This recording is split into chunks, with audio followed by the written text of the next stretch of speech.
नमस्कार मेरे प्यारे भाइयों और मेरी प्यारी बहनों। आज आप लोगों के सामने जो मैं कहानी लेकर आ रहा हूँ वो इतिहास में जो है सबसे सुनहरी और सबसे दिलचस्प कहानी है। इस कहानी में जो है अमिताभ, रेखा, जया प्रेम त्रिकोण क्यों अधूरी रह गई। अमिताभ रेखा की लव स्टोरी बड़ा ही अजीब किस्सा है और दोस्तों बड़ा ही दिलचस्प कहानी है। जैसे ही क्या बताते हैं हम, जया बच्चन ने फिल्म जंजीर में महत्वहीन रोल इसलिए स्वीकारा था ताकि अमिताभ की इस फिल्म को बड़ा सितारा मिल जाए। जंजीर के पहले रिलीज अमिताभ की अधिकांश फिल्में फ्लॉप रही थी और जया उनसे बड़ा सितारा थी। जया की यह मदद दर्शाती है कि वे अमिताभ को कितना चाहती है। जैसे ही जया ने अमिताभ की लाइफ में एंट्री ली, उनका सितारा शिखर पर पहुंच गया। जी हाँ, दोबारा से सुनिए। जैसे ही जया ने अमिताभ की लाइफ में एंट्री ली, उनका सितारा शिखर पर पहुंच गया। वे सुपरस्टार बन गए। सुपरस्टारडम के इसी दौर में अमिताभ बच्चन ने रेखा के साथ कुछ फिल्में की। तब रेखा काफ़ी आंकी बांकी थी, कच्ची थी, अनघड़ थी, व्यावसायिक दृष्टिकोण नहीं था, जीवन के प्रति इतनी समझ नहीं थी, किस तरह से कैरियर की गढ़ा जाए नहीं जानती थी। दूसरी ओर अमिताभ एक पढ़े लिखे परिवार से ताल्लुक़ रखते थे। हरिवंश राय और तेजी बच्चन के गुणों का प्रभाव उनमें था। हिंदी के अंग्रेजी भाषा पर अच्छी पकड़ थी। तेजी बच्चन के प्रभाव के कारण वे बेहद व्यावहारिक भी थे। विज्ञान में कहा जाता है कि पॉजिटिव नेगेटिव की ओर आकर्षित होता है। चुंबक में भी हम यह प्रभाव देखते हैं।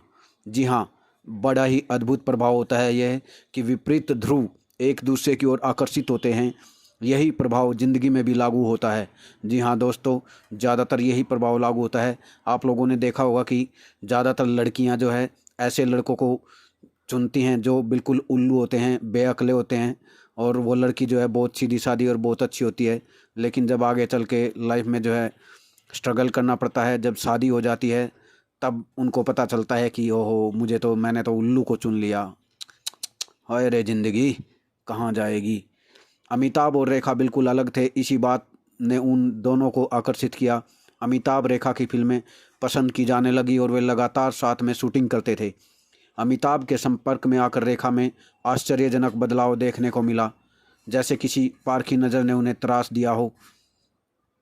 वे सुंदर नजर आने लगी, समझदारी भरी बातें करने लगी, लोगों को परखना उन्होंने सीख लिया। अमिताभ ने उनका कायाकल्प कर दिया और यह करते करते वे खुद रेखा पर मोहित हो गए। अक्सर मूर्तिकार अपनी बनाई हुई मूर्ति को चाहने लगता है। जी हाँ, ये बहुत ही बढ़िया बात है, बहुत ही अजीब किस्सा है कि मूर्तिकार अक्सर अपनी ही बनाने वाली मूर्ति को ही प्रेम कर बैठता है। फिल्मकार अपनी हीरोइन के किरदार पर मर मिटते हैं। रेखा और अमिताभ के चर्चे गली गली गूंजने लगे। इसी को बुनाने के लिए यश चोपड़ा ने सिलसिला बनाई। पहले इस फिल्म में अमिताभ के साथ सिमता पाटिल और परवीन बॉबी थी, लेकिन बाद में रेखा और जया बच्चन ने फिल्म में जगह ले ली। कहा जाता है कि जया की यह फिल्म करने के लिए तैयार नहीं थी, लेकिन अमिताभ ने उन पर दबाव डालकर राजी कर लिया। इस फिल्म में जया की नज़रों के सामने रेखा के साथ अमिताभ रोमांस करते नजर आए और संभवतः उनको अभिनय की ज़रूरत ही नहीं पड़ी। उनके भाव एकदम वास्तविक लगे। दर्शकों को यह हरकत पसंद नहीं आई और सिलसिला बॉक्स ऑफिस पर बुरी तरह पिटी। लोगों को यह बात रास नहीं आई कि जया जैसी पत्नी के होते हुए उनका प्रिय नायक किसी और से रियल लाइफ में रोमांस करे। आज भले ही दर्शकों को किसी स्टार की रियल लाइफ से मतलब नहीं होता, लेकिन तब के दर्शकों की सोच काफ़ी अलग थी। आज तो एक अपराधी भी पर्दे पर ईमानदार व्यक्ति की भूमिका निभाता है और दर्शक तालियां पीटते हैं। अमिताभ और रेखा के बारे में तो यह भी कहा जाने लगा है कि दोनों ने गुपचुप विवाह रचा लिया है। इस रोमांस के चर्चे से जया बच्चन विचलित जरूर हुई होगी, बहरहाल भाग्य कुछ और मंजूर था। बेंगलौर में अमिताभ अपने प्रिय निर्देशक मनमोहक देसाई की फिल्म कूलियो की शूटिंग कर रहे थे। 26 जुलाई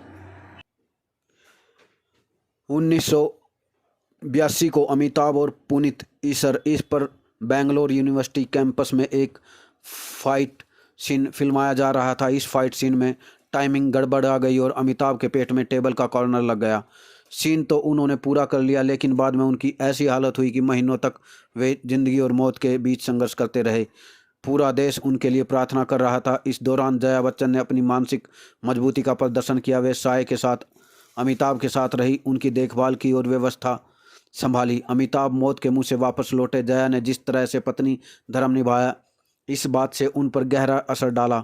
अमिताभ स्वस्थ हो गए और यह प्रेम त्रिकोण टूट गया, यानी कि रेखा के साथ जो है उनका जो आत्मिक जो दिली जो संबंध जुड़ गया था वो टूट गया। रेखा से अमिताभ ने दूरी बना ली, भले ही वे एक दूजे को आज तक भुला नहीं पाए हों। कहते हैं कि रेखा तो आज भी अमिताभ के नाम का सिंदूर लगाती है, एक तरफा प्रेम करती है। एक तरफा प्रेम में मज़ा ही कुछ और है दोस्तों। बहुत ही प्यारा होता है, बहुत ही अजीब होता है, दर्दनाक होता है, लेकिन होता बहुत अच्छा है। अमिताभ के मन की था लेना आसान नहीं है। पुनीत ईश्वर की कोई गलती नहीं थी, लेकिन रेखा उनसे नाराज रहती है। पुनीत जब बिग बॉस शो का हिस्सा थे तब रेखा भी इस शो में बतौर मेहमान आई थी और उन्होंने पुनीत की तरफ देखा तक नहीं था। इसी के साथ दोस्तों, कैसी लगी आपको वीडियो? मेरे प्यारे बच्चों, मेरे प्यारे भाइयों, ऐसे ही दिलचस्प कहानियाँ सुनते रहिए। और इसी के लिए watching for this video. Thank you for all of you.